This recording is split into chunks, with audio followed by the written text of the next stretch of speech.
नमस्कार दोस्तों। तो आज हम लोग जानने वाले हैं कि आखिर विदुर जैसे बुद्धिमान व्यक्ति को होते हुए महाभारत जैसे विशाल युद्ध उनके परिवार में क्यों हुआ था हस्तिनापुर में। चलिए इसके बारे में जानते हैं। देखिए दोस्तों, जब विदुर को सामने ही जो उनके पुत्र के समान दुर्योधन था, उनको जब ज्ञान उनके मामा शकुनी जब देते थे तो उस समय ही विदुर उनके पिता से कहते थे कि तुम्हारा पुत्र को जो है से तुम्हारे यानी कि उनके मामा शकुनी जो है से इस प्रकार से ज्ञान देते हैं, तुम ख्याल रखना भाई, क्योंकि हो सकता है कि आने वाला समय में जो दुर्योधन है वो आप पर या ये इस हस्तिनापुर के लिए कोई अनहोनी न कर बैठे। इस प्रकार से वह अपने भाई धृतराष्ट्र को समझाते हुए रहते हैं। लेकिन जब उनके बात धृतराष्ट्र नहीं मानता है और इस प्रकार से जो शकुनी है वो अपने भांजे दुर्योधन को ज्ञान देते हुए रहता है, समय बीता रहता है। इसी प्रकार से जो समय है का चक्र है वो चलते रहता है। तब वह जो विदुर हैं वह श्री कृष्ण के जब जानते हैं कि वह अपने गांव छोड़कर और हमारे हस्तिनापुर में आ रहे हैं, तो उसी समय श्री कृष्ण को अपने कक्ष में बुलाते हैं और कहते हैं कि आइए श्री कृष्ण आइए, अभी तो हस्तिनापुर में कोई ऐसा खास समय तो नहीं है कि आपको उस पर विचार विमर्श करने के लिए आपको कुछ कहा जाए, लेकिन मैं इतना अवश्य कहूंगा कि जब भी कोई विवाद हो तो आप इस मामला को जरूर सुलझाइएगा। तो श्री कृष्ण कहते हैं कि आप ही बताइए विदुर जी, यह बात आप भी जानते हैं और हम भी जानते हैं कि जो व्यक्ति अहंकार में न डूबा हो वही तो ज्ञान के असली आनंद को समझता है कि अगला के पास व्यक्ति के पास कितना ज्ञान है। इस प्रकार से जब श्री कृष्ण जी जब शब्द वाणी अपने रखते हैं विदुर के सामने, तो विदुर जी कहते हैं कि इस बात को मैं तो भली भांति समझता हूँ केशव, लेकिन यही बात अगर आप मेरे भाई या मेरे जो सगे संबंधिया है धृतराष्ट्र के पुत्र है दुर्योधन, उन सबको समझा दे तो मेरा साम्राज्य में हस्तिनापुर में कोई भी आज के बाद विवाद नहीं होगा। तो वह कहते हैं कि आप भी तो बुद्धिमान हैं, क्योंकि हस्तिनापुर का जो सारा देखभाल और सोच समझदारी एवं राय सम्मत लेने का जो अधिकार है वो आप पर वहीं तक छोड़ा गया है कि आप भी जो है धृतराष्ट्र को दे सकते हैं।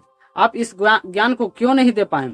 इस प्रकार से कहकर जो है श्री कृष्ण मिलकर चले जाते हैं। लेकिन जब जो दुर्योधन है वह उसके मन में जब उनके मामा शकुनी जब ज्ञान से भरपूर कर देते हैं तो वह अपने आप को नहीं समझ पाता है और इस चीज से मना कर देता है कि अब मैं अपने भूमि को अपने चचेरे भाइयों को हिस्सा उसमें सुई की नुख जितना भी नहीं दूंगा। तो वह विदुर समझाते समझाते थक जाते हैं और फिर बोलते हैं कि यदि ऐसा हुआ तो युद्ध होने से कोई नहीं रोक सकता है, क्योंकि एक और पूरी कायनात एक को चाहिए और एक को सिर्फ 5 गांव भी नहीं चाहिए। ऐसा जब वह सोचते हैं तो वह सोचते हैं कि इस समस्या का समाधान जो है श्री कृष्ण करते हैं।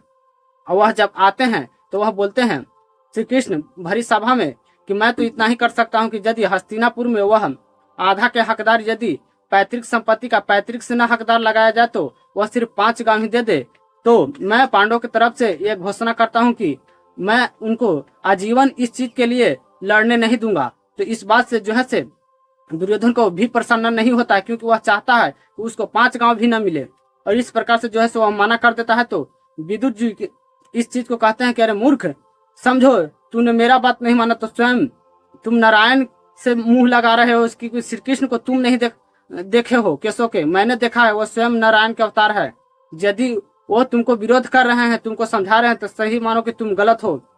इस तरीका से जो है विदुर समझाते हैं अपने पुत्र समान दुर्योधन को, तो वह नहीं मानता है। तो महाभारत का जो ऐलान है वह हो चुका था कौरव पांडव के बीच। तो जो वह विदुर थे वह महाभारत को युद्ध को नहीं रोक पाए थे। तब उनको बारी आता है कि वह पक्ष किसका ले।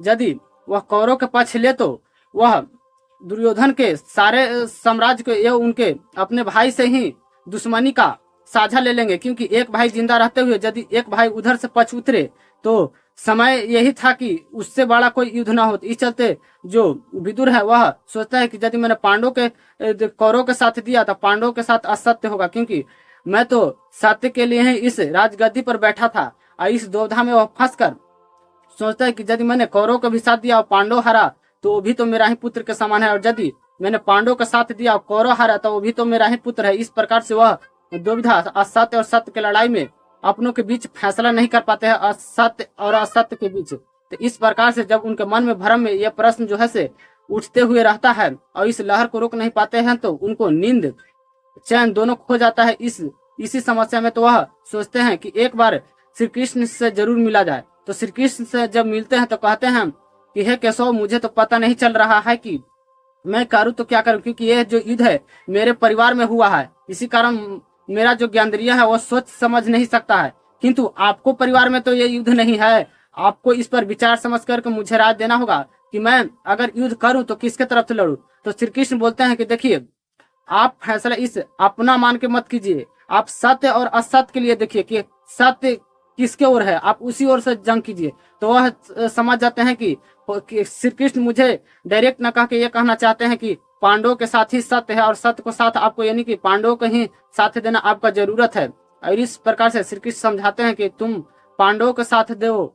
इस प्रकार से जब कह देते हैं तो वह उनके जो मस्तिष्क है वह हृदय जो है से नहीं मानता है, क्योंकि वह जानते हैं कि यदि पांडवों के साथ दिया तो उनको तो विजय श्री कृष्ण तो ऐसे ही करा देंगे, तो फिर कौरव मेरा ही सेना मारा जाएगा, मेरा ही खानदान सब बर्बाद हो जाएगा। इस प्रकार से वह सोच नहीं पाते हैं और बहुत ही दुखित और रोते हैं और कहते हैं कि शायद ये फैसला मैं नहीं कर सकता हूँ। फिर भी श्री कृष्ण कहते हैं कि आप तो भीष्म पितामह की तरफ प्रतिज्ञा नहीं लिए हैं कि आप साथ नहीं दीजिएगा, आपको सत्य को साथ देना ही होगा। इस प्रकार से श्री कृष्ण कहते हैं। तो दुर्योधन जो उनके चाचा हैं वह विदुर इस चीज को बुद्धिमान होते हुए भी फैसला नहीं ले पाते और वो कहते हैं कि मुझे इस राय समझ को सोचने के लिए एक बार आवश्यक हस्तिनापुर जाना चाहिए, समझाना चाहिए।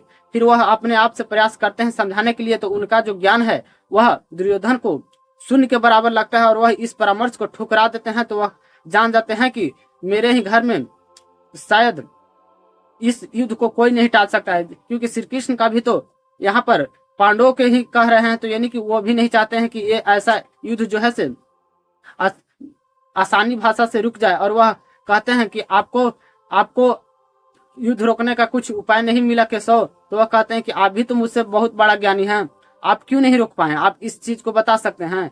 तो वह कहते हैं कि नहीं, क्योंकि मेरे घर में हुआ तो मेरा जो मस्तिष्क है वो काम करना छोड़ दिया, क्योंकि जब जिस परिवार में इतना बड़ा विपत्ति हो इंसान को दिमाग कैसे अस्थिर रह सकता है। इस समस्या को लेने के लिए मुझे 2 हफ्तों के लिए मस्तिष्क को अगर यदि एकांत समय में छोड़ दिया जाए तो शायद मैं इसका सही फैसला ले सकता हूँ।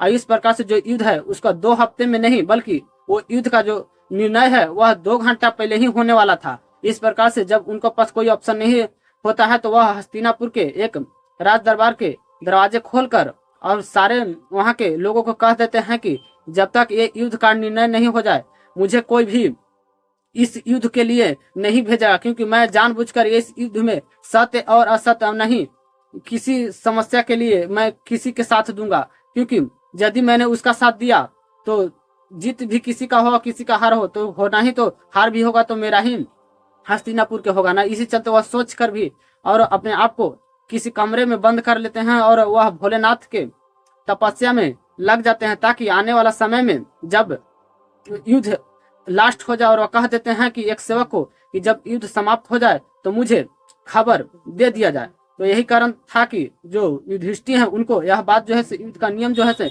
नहीं समझ में आया था। अगर यह कहानी आपको अच्छा लगा हो तो मेरे चैनल को सब्सक्राइब कर दीजिएगा और वीडियो को लाइक कर दीजिएगा।